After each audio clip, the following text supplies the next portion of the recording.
Hi, this is Midwife Nell, and I'm here today with Susan Rachel Condon, a certified midwife from New York State. Susan is going to work with me on doing some left hand suturing demos. Welcome, Susan Rachel. Please tell us a little bit about yourself. Hi, Nell. Thank you. So I teach suturing at the SUNY Downstate Midwifery Program, and it's been pretty challenging as a left-hand dominant suturer or midwife.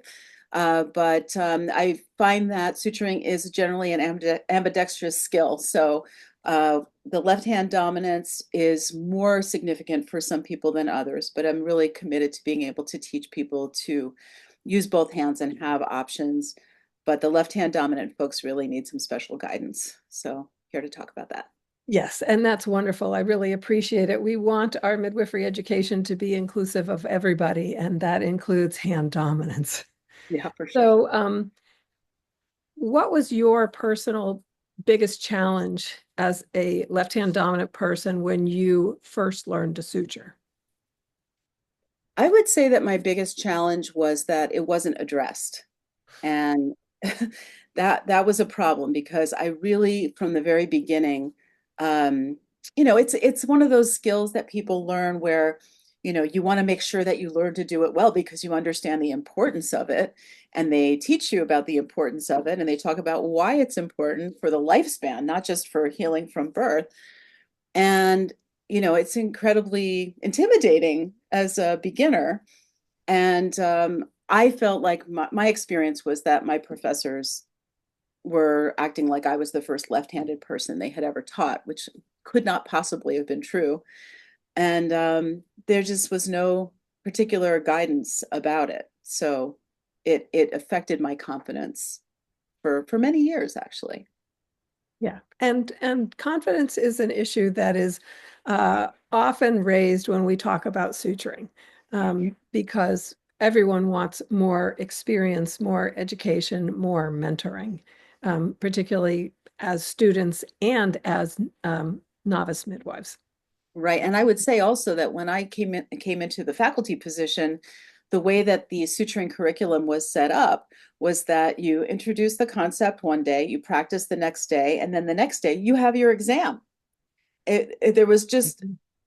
precious little time for practice, for the mentoring that you're talking about, for sitting one on one with a student and kind of watching what they're doing and making corrections and giving them encouragement and support. Because I think it's that delicate balance where you really want to make sure that you're being encouraging, but you're showing people, you know, that's an error and let me explain why, so that they understand the rationale for why we do things a certain way. So suturing is a skill that takes refining over time. And, all of us start with very rudimentary skills that we then have to build on. And that mentoring is so critical to that. So thanks for bringing that up. So how did you meet the challenges of not having the support that you needed? What made you become successful at suturing? I would say that at a certain point, I decided this is a skill that I need to have. I don't have to do it perfectly, but I need to do it adequately because that's my responsibility. So I went out of my way to find other resources. But the other thing is that I went to midwifery school 25 years ago. So there was no YouTube. Your channel didn't exist. Now I make sure that I share it with my students so that they understand that there are different ways of doing things and that you should look at lots of different things and then build your skills based on what makes sense to you and in response to what you're actually looking at. Because when you're suturing a person, you're not suturing a foam block or a felt, you're suturing a person. And so the more exposure you have. So I think that was part of it was having exposure to the way that different people did things and really paying attention and seeing, discerning what made sense based on, my kind of midwifery. I thought if I saw somebody suturing in a way that was very handsy and very tuggy because the client had an epidural and they just thought it didn't matter, that didn't seem right to me. So, just sort of watching other people and learning, asking questions and practicing. And I really appreciate you bringing that up. I think so often we learn things in school and think, okay, that's good enough. And this is a skill that is never good enough in my book. I'm still learning, and I have been teaching this for over 25 years. And I still learn things from new people, and I read the literature and think about how we actually do it, where each stitch goes, and Mhm. have refined how I teach over years because of that, because of what all the different participants bring to the classes. So I think that dedication to improving your skill is probably the single most important piece, regardless of handedness. Yes, and it's a very humbling skill. That is an understatement. Yeah. All right. So the things in my workshops that participants ask about, particularly for left hand dominant people, are how do you manage the needle driver? Because it's designed for right hand preferential use. Um, how do you load the needle from the packet? Because it is again designed for right hand preferential needle loading. Yeah. Um, and can you load it from the packet without having to reposition it? So you load it from the packet ready to use, which is one of the things that we want to be able to do. We'll show these in our demonstration, but I'd love to hear your recommendations for new learners. Okay. So one thing is that, and I admit that I didn't know this for many, many years, and I wish someone had told me, is that there is such a thing as a left-handed needle driver. So if you are incredibly left side dominant, it is an option to have your own left-handed needle driver. If you do not, or if you're using right hand designed equipment, what I do is when I hold it, I make sure that the ratcheted side, when it's facing me, is on the left. And that makes it easier to open and close without, you know, undue cramping in my hand and things like that. So that's just the way to have it facing you. In terms of taking it out of the packet, I'm when you asked the question, I smiled because I was thinking about how when you are a left dominant person and you live in a right dominant world, you make adjustments and adaptations all the time without thinking about it. So I had to actually think about what do I do? And I realized that instead of spinning the needle out of the packet, I spin the packet around the needle. Okay. Okay, brilliant. I love it. I had to think about Yeah. it. What do I do?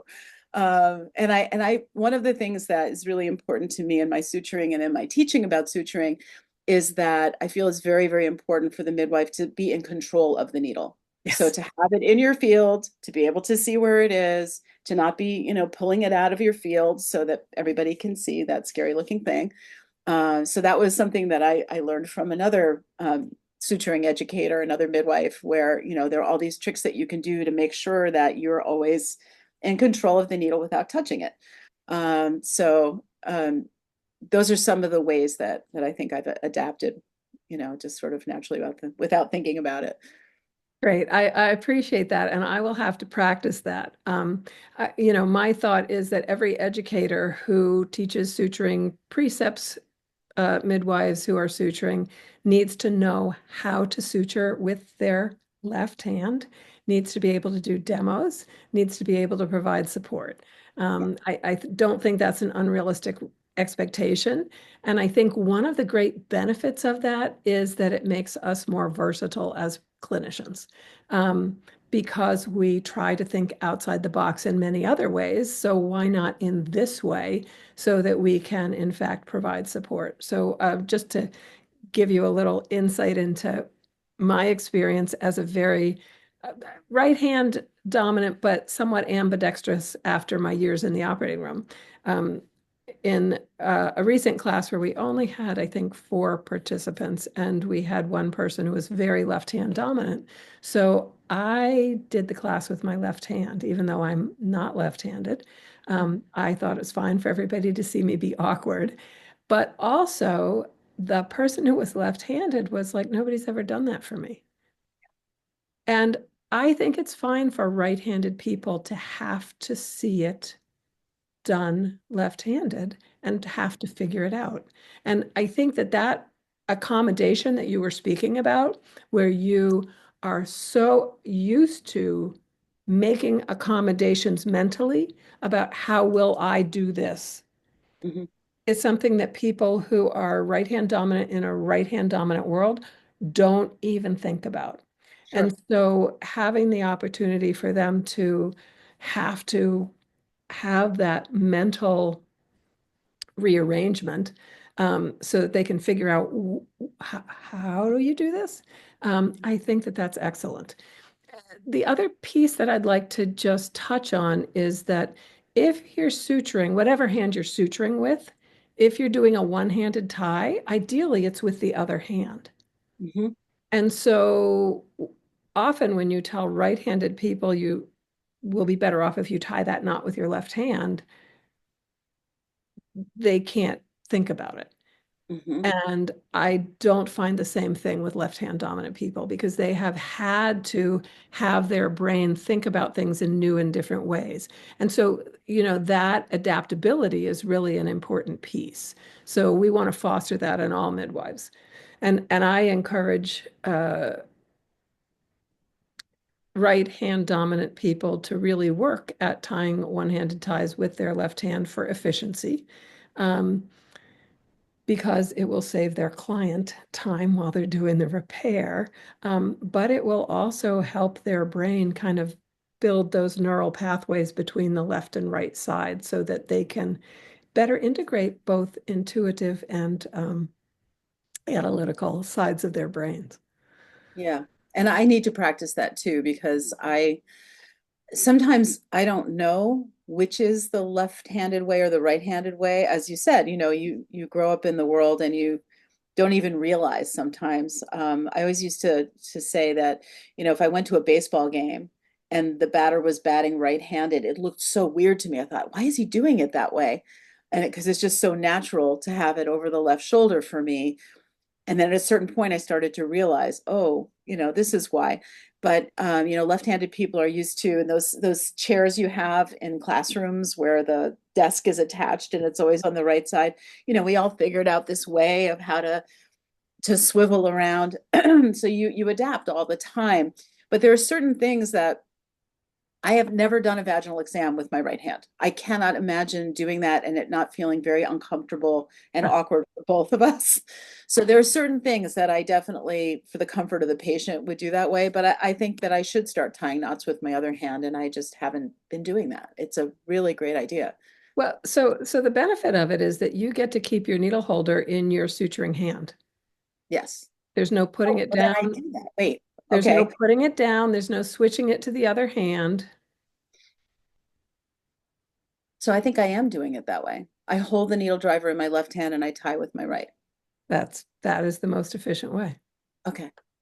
Yeah, yeah. This is And so fascinating. that's the other thing is that we all do so much of it unconsciously, and to be able to like step back and go, okay, I have to do this to think about how I do it, but I want to think about how I do it because that's how I will see, and then I might see ways that I can streamline it, improve it, or teach it better. Right. So you have So the muscle memory, but you also have the cognitive, yeah, yeah, and I like to think of it as a script, particularly when we're talking about knot tying, sure. where you can actually say each step. Yes. All right.